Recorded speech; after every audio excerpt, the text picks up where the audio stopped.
all self-help boils down to long-term over short-term. And we can make short-term gains and experience relief in the moment. And we can do that in a congruent way when in the moment we take just yet another thing off our plate and give it to someone else, make sure it's getting done right, or automating a process that we've been doing manually, and just bit by bit take our time back. And so we get that long-term benefit because we're committed to doing that and blocking out time each week. But we get the short-term benefit of, the burden feels just a little bit lighter this week.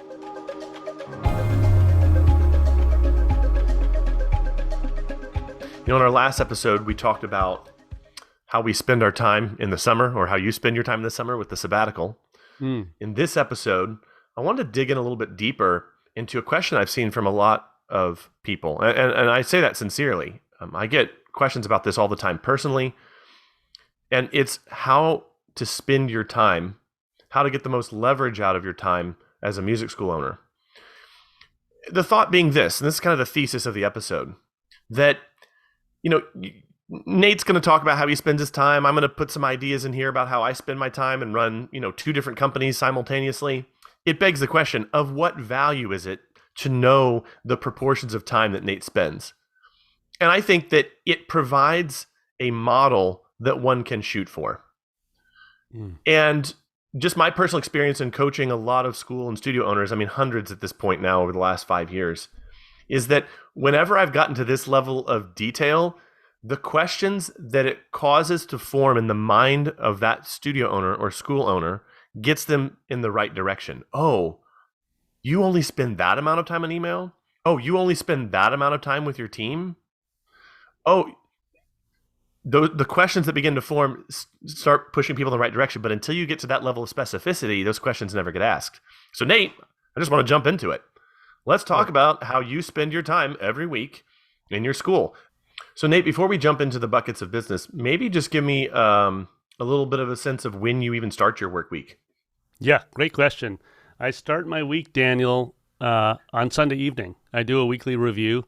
I use this thing. This is a full focus planner that I adopted from Michael Hyatt. And I use this thing, Right. I schedule. And that's it. I go through and I'm like, what are my 3 priorities that I'm going to directly impact? And then I ensure that those are scheduled into my week. That's how I start. Love it. That's cool. And I got to tell you, I really resonate with the Sunday night comment that you made there. If this is just me personally, but if I wait till Monday morning, I almost feel like my entire Monday is wasted. Because what happens is I come into that Monday morning, I don't have a sense of purpose, and then just the day gets away from me. So for me, it's a Sunday night thing for me as well.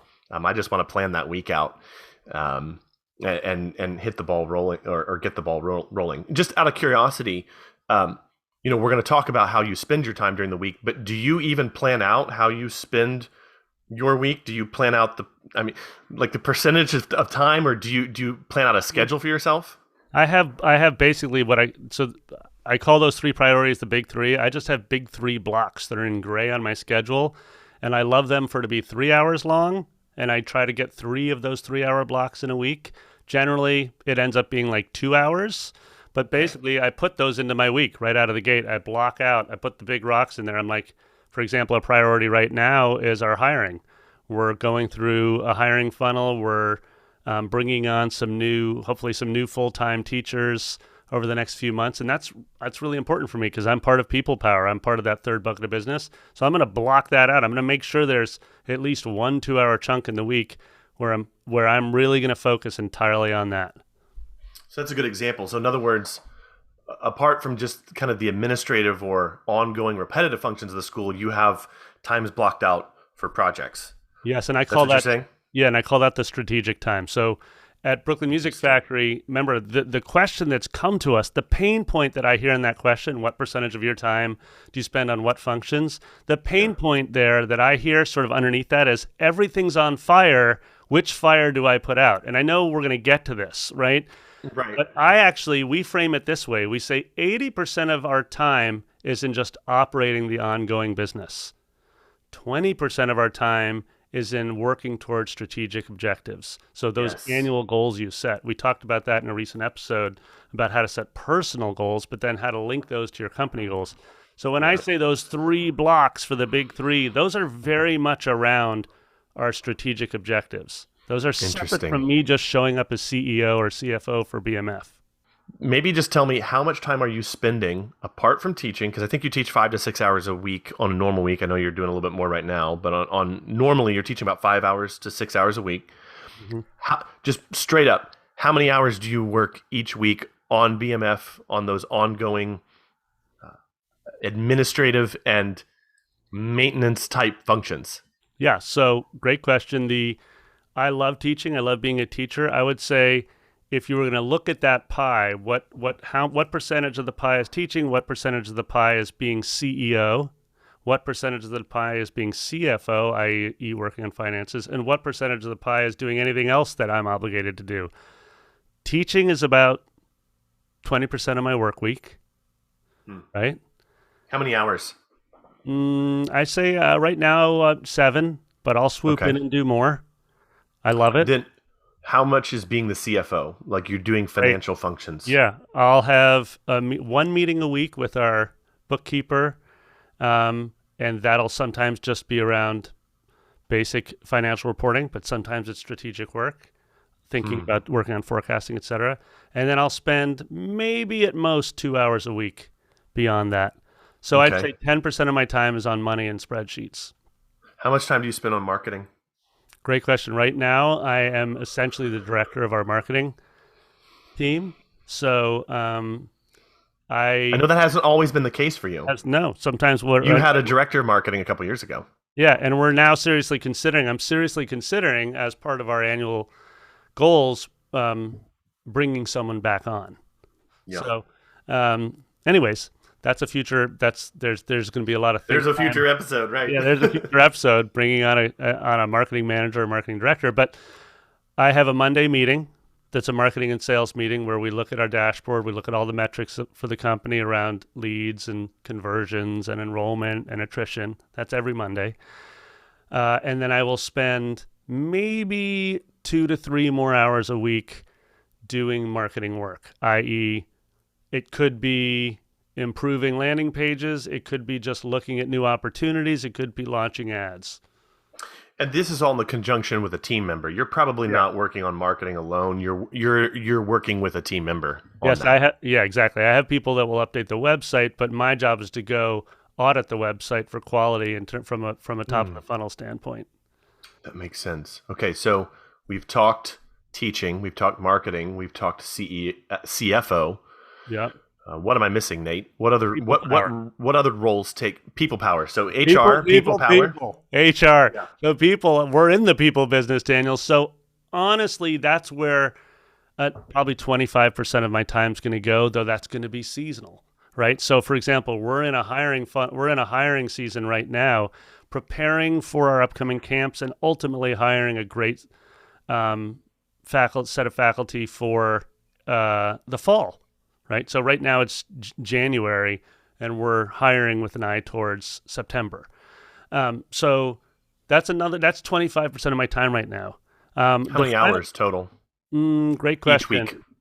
My specific job being a founder is I show up for mission, purpose, values to interviews. I show up to all the interviews if possible. That might be 4 interviews a week.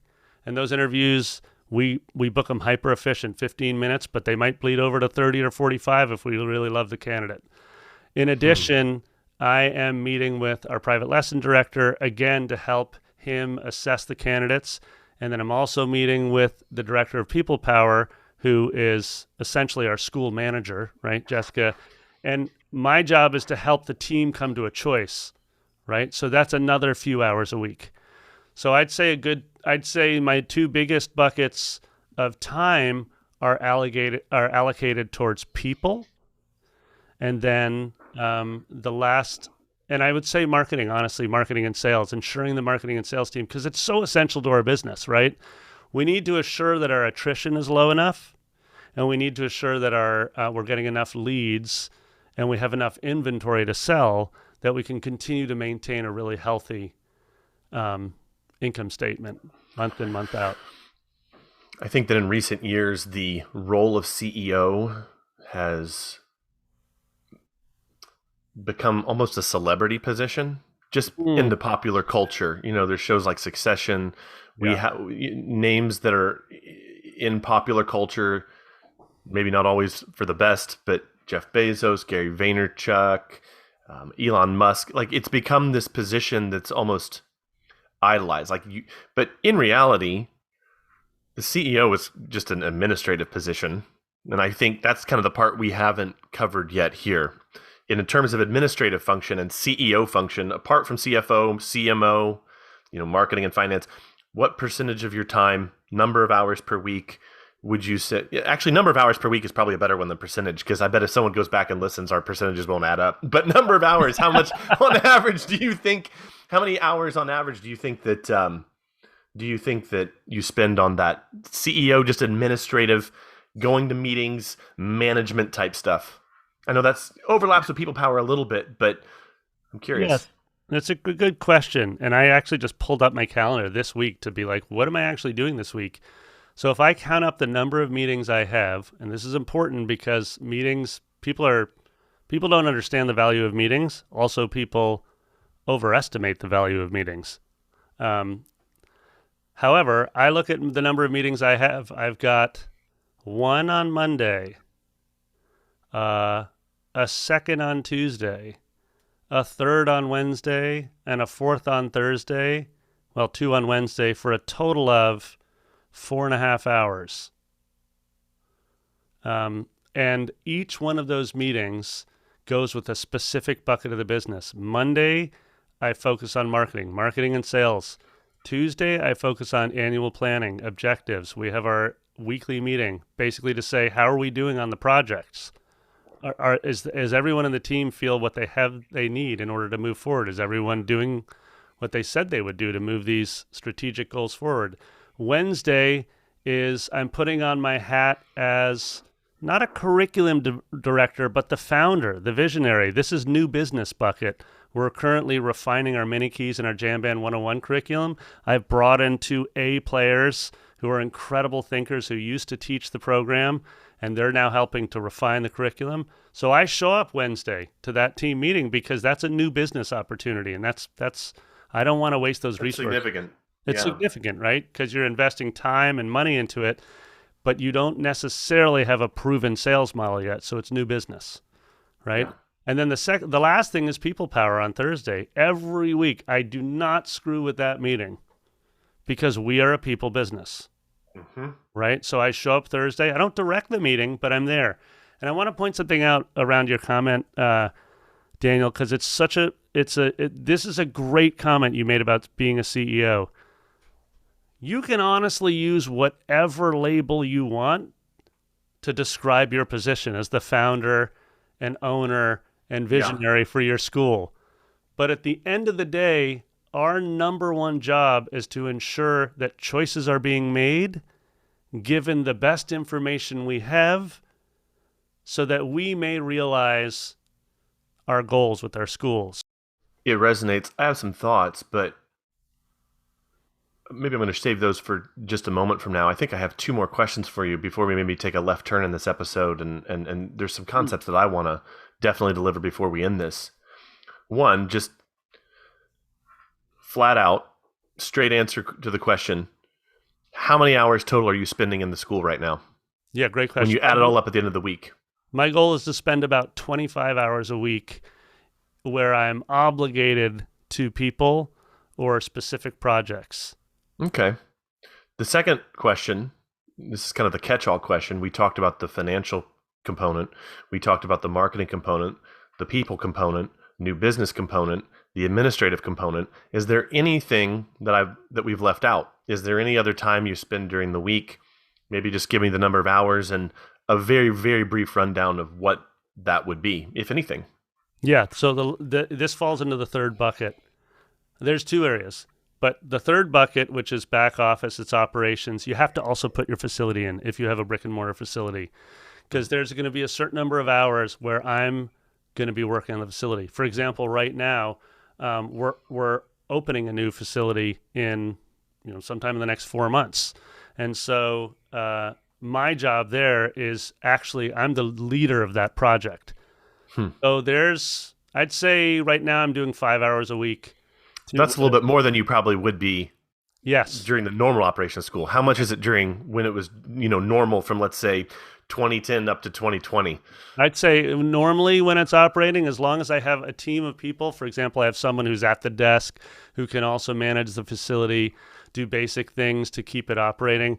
I'd say I only need to spend like 1 to 2 hours a week thinking about the facility. And Okay. primarily, Daniel, that falls into a people power bucket. So it would be, oh, wait, we need somebody else to work the desk. And I'd ask the team, what do we need to do to hire that? And how do you need what help? How do you need my help? And usually they don't need my help. Yeah. You know, So this is where I want to go on a little bit of a mini rant because fire. What do you got? I love the it. I reason love why your mini rants. the whole reason I even thought to put this on our list of potential episodes and then actually record it, because I think our list right now is a couple dozen topics long. The reason I wanted to record this is over the last couple weeks, in response to podcasts, I've gotten a number of emails from people who listen asking questions like, is it ever possible to run things passively? I feel like I'm fighting fires, just these sorts of things. And sometimes I forget, just because I've put out, even before we started on this project, Nate, I've put out videos on YouTube and Facebook in the past on how to get everything organized and run your business systematically. And in my mind, I'm thinking, oh, I've already made a video on that. Surely no one's struggling with that still. But that's just Yeah. but that's just not how it works. My thinking on this was really developed by a quote unquote marketing mentor of mine. Eben Pagan. I between him and a couple other people, I'm always referencing them. And I don't want to butcher the quote, so I'm actually going to read it. But he said something in a training that he put out in the mid 2000s. I have never forgotten this. And I was in a meeting with some team members of mine in the past week, and I wanted to get the quote right. So I've listened to this training so many times. I pretty much knew which session to go to and even roughly where in the session to put the timer on a 90-minute long session. I knew basically where it was because, again, it was so profound. I've always wanted to listen to this part. But he said, there are 5 places in your business that need attention. Now, I don't want people to get this confused with the 4 buckets. But he says this is where you, as the owner, need to have your attention. He said your attention needs to be on you, yourself, your market, i.e. the people you're serving.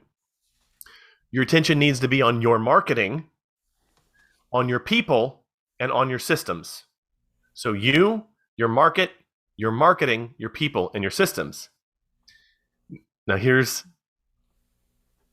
the nugget. Here's the wisdom that I kind of picked up from this. He says, if you get the market right, if you understand what they want, the marketing takes care of itself.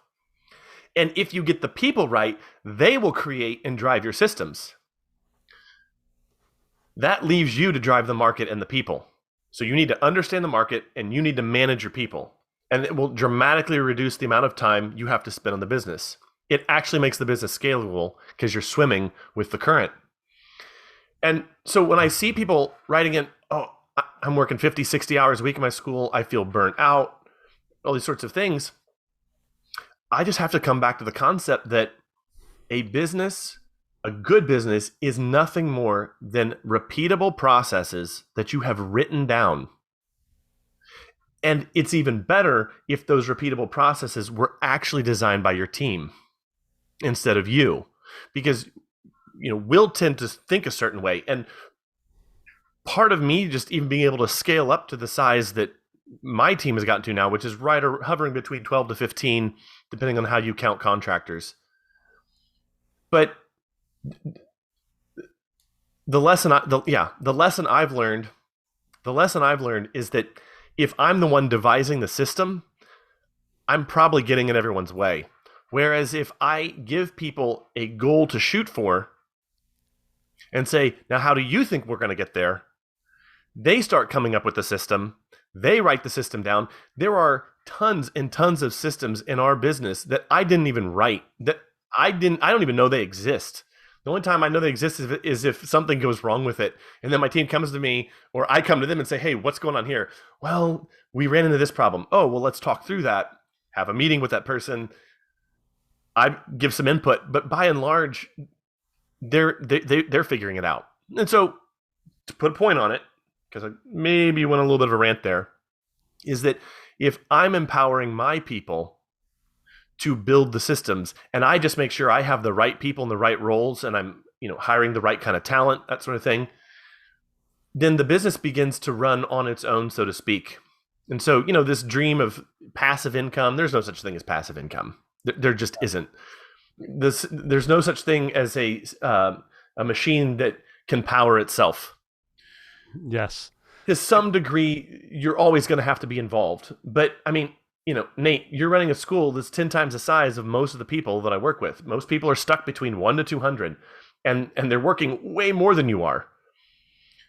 The schools that I see that are running and they're running smoothly, the owner is present and engaged and working on things that are fun and exciting to them, and they're not spending 40, 50, 60, 70 hours a week in the business between administrating it, hiring people, having to do some of the teaching on their own. In almost every case, it's a business that's running on top of not genius systems, but just systems to make their marketing run, systems to make their school run, systems to make their educational core run. All of these places, all of these buckets, it's built on written, documented systems that are run by average good people. Rather than go through every step you just said, I just wanted to say yes and to this opportunity, which is, as CEO, as founder, you can focus on 1 or 2 areas in any given quarter or even in any given year. Do not try to systemize your entire company this year. Focus on 1 or 2 buckets where you're like, you know what? I'm really going to improve my hiring funnel. I'm really going to work on people power this time. I'm going to work on human resources. I'm going to find a way to attract great candidates and ensure that I have all of my rooms full of highly trained teachers. That's all I'm going to do in 2022. And honestly, dude, if our listeners set that goal and they could come back listening, a year from now to you going on another rant about systems and be like, you know what? I feel great about my hiring, training, and onboarding system, then that's a total victory. That's you allocating a percentage of your time really well, in my opinion. Absolutely. I think an exercise that anybody could do, leaving this episode, because we don't want this just to be infotainment. Our real goal here is to help music school owners scale up in an organic, sustainable way, one that doesn't put all kinds of pressure on, quote, the you part of that equation earlier, is 2 thoughts. 1, look at where you're spending a lot of time, which you can't do unless you're keeping track of it. That's a whole episode in of itself. Keep track of your time. Look at where you're spending a lot of it and ask yourself, how can I turn this into a system that isn't driven by me, that another person could do? A very brief example of this is the very first thing I handed off when I hired an executive assistant, believe it or not, was invoicing. One would think, oh, wouldn't that be the last thing that you hand off? It's such an important part. Yeah. And the truth is that it was so straightforward and process-based, and it took time up, and it really wasn't adding value. It doesn't add value to me to keep track of all that stuff and send out reminders. And even when we made that system, we had to change how we did it, because what was happening was she would do a part, and then she'd have to send something to me, and then she could do a part. And what we had to do was devise a new way of doing billing entirely, where the process didn't keep getting stopped because Daniel had to put his input in at this step. Yeah. So I handed that over to her and said, well, hey, how would you do it if it were just you? Knowing that you don't know nearly as much about all these people that are getting billed as I do, but and she came up with some great ideas. And sure enough, we had cleared the decks within 2 months of a high value, but very repetitive drone-like task. And then I could take those 2 hours and invest them somewhere else that's higher value. Now, there was a second thing I wanted to mention as well, and that is, if you're, and again, this is an exercise that you can do leaving this episode. If you're looking for a place to put a repeatable task, another one of my marketing mentors has a very strong opinion about where that should be. Companies that are having trouble scaling, in almost every case, need to have more repetition and more strength in the marketing wing. If there's, it's almost cliche to say, but businesses eat cash. And if you don't have cash to feed it, it can't grow.